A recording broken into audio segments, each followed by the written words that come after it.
Hello everyone and welcome to this. This is going to be a follow-up video to my first video in which I was talking about the PlayStation Network and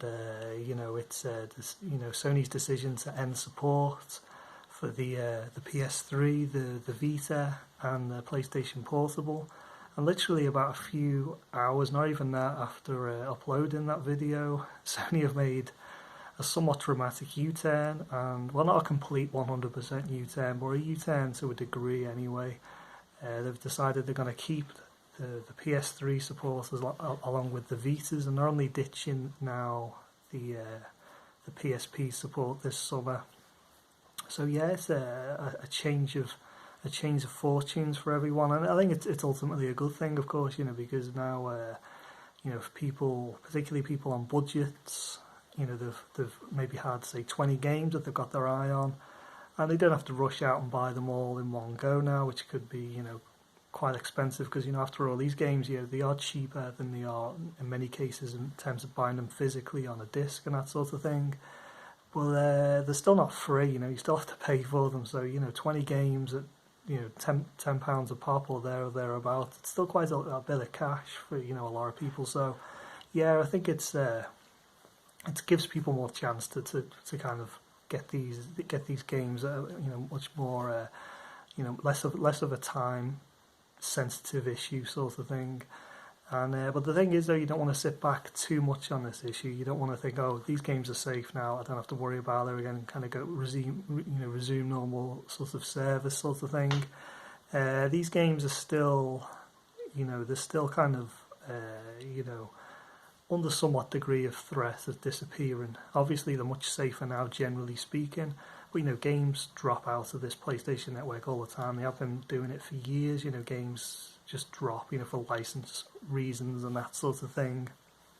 So you've got to bear that in mind. Just because a game's is there at this moment in time doesn't mean it's going to be there in the next 3 months, 4 months, or whatever. I think the network's going to be pretty safe now. I can't see Sony making another U-turn anytime soon. Maybe sometime in the future they'll maybe go back to their original plan. But in the meantime, it's kind of back to the way it was. And so just kind of be aware that these games, just because they're safer, they're not completely and utterly out of threat of just disappearing. So just kind of bear that in mind effectively. Now, what kind of has brought on Sony's decision to kind of do this, to make this U-turn? Because this is not necessarily a great thing, for a company it's as big as Sony to kind of make this decision, say, we're going to end this support, send millions of emails out to all its customers and everything like that, and then kind of say, actually, we're not going to do it, to make this sort of U-turn. It's something that big companies tend not to do. That often they kind of make a decision and stick to it, and it's pretty clear really what has happened. When it comes to this, Sony is, like I've said, a large corporation, a multinational billion-dollar corporation, and their primary concern is making money, and their secondary concern is just so happens to be making money as well, and it's probably the third tier of significance is probably making money as well. So yeah, they're obviously looking at all the cash that's been flooding in recently from people buying from these old stores, effectively from these obsolete consoles. People buying while they can, and I'm guessing what's happened is it's been a lot more than they first anticipated. It's been bigger, it's been a bigger scale, and it's kind of made them think perhaps this is not something we should be getting rid of. And the fact is that these all these games, they're on there, like I was saying in the previous video. You've got no real option in many cases of picking them up elsewhere. So people really have rushed out and they've got these games, and I think that really has sent a big message to the likes of Sony, particularly Sony, but all the other companies as well involved in the gaming industry. That people do want to play these games. People do are willing to pay for them. They are a viable part of the industry. It's not just this tiny little niche sort of aspect of it that's only nickels and dimes sort of thing. There is this big thing that people really like, and these games are viable just because they're old, just because they're on systems that went out of production maybe years ago. People still want to play them. obviously that's the case, and maybe they didn't, underestimate how popular these games kind of are. And maybe it all was just a big scam by Sony as well. When you think about it, it's just a scheme that they've come up with. We'll say that the store's going to close down, and we'll pour a lot of attention on it, and then we'll make a bunch of money out of it, and then we'll do a U-turn on it, and then we've promoted it without really spending that much money. Maybe that was it. And it also as well, on the kind of the other aspect of this, is that there is this tendency for people to kind of not necessarily appreciate things that they've got until it's kind of gone. So we've had this service for years and years and years that a lot of people have completely forgotten about. There's many people out there that haven't used this service in years and years and years. Haven't even thought about it. They've been playing the PS4.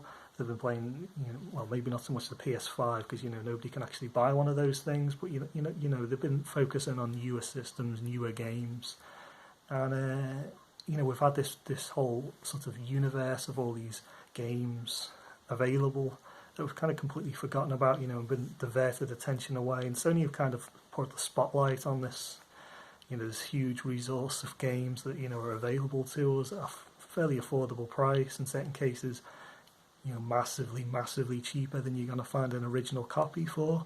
So yeah, it's it's been a sort of an example of exposing services, really for the first time. I can't really think of another time where this has kind of happened, where in the gaming industry, where there's been a service that's available and everyone's kind of forgotten about it, but we've kind of realised that it's really, really good after giving it some, well, it's not amazing or anything like that, it's not the best thing in the entire world, but I think it's a lot better than we kind of first thought, and we realised there's actually quite a lot of gems in this, kind of quite vast selection of games. There's thousands of games, I believe, altogether that's on this thing. So that's if you go to different regions and all that, unlocks all these games and all these opportunities to play them and all that. So yeah, it's kind of interesting in a way. I don't think this has ever happened before. It'd be great if we get something like, Nintendo brings back the Wii, the Wii service. Think how many Wiis there are out there. There's millions. It's one of the best-selling consoles of all time. It's over 100 million of them out there. Imagine if Nintendo said, we're going to bring it back and we're going to add some games. You get all these people digging out all the Wiis again, or something like that. Or they do something to the PS2, another massively popular console. They do re-release games for that. There's so much potential that they could do, and make a huge amount of money. Think of all the rare games that are on the PS2, such as God Hand, for instance, such as Haunting Grounds, re-release all these games, limited edition for the PS2. It wouldn't cost that much money. It's only on DVDs. So yeah, you could charge like £40 a pop for them, put posters in them and limited edition and all that kind of stuff. And this is a huge industry within itself almost. And everyone's just focusing on the new stuff, not so much the old stuff. So I think that's kind of it. I think I've kind of discuss this decision, this topic kind of into the ground to a degree. So thanks for watching, and yeah, it's good news. I'm happy. It's just kind of weird the way it happened that I make this video talking about it getting taken away, and then it's not getting taken away very soon after I announced that, just to show how quick the industry kind of moves. But yeah, I think a lot of what I said in the other video is kind of still relevant though. Because I wanted to highlight these games that are available. It's just that they're going to be available for a longer period of time, it looks like. So that's not necessarily a bad thing, of course. So yeah, I'll keep that video up. And it was, for a brief moment there, the store was going to be gone. But it looks like it's sticking around for at least a while. I can't see it going anytime soon. And this support is going to remain for the, for the old PS3. And I've been downloading a lot of patches and things, for the PS3. I've been going through all these games and installing them and all that, because I got a new PS3 and nothing's really on it, because the old one broke. So I've been getting patches and things like that, trying to get everything sorted out, and it kind of takes the pressure off that. I can kind of enjoy the spring weather and that sort of thing. So anyway, thanks for watching, and I'll be making a video again, I imagine sometime soon.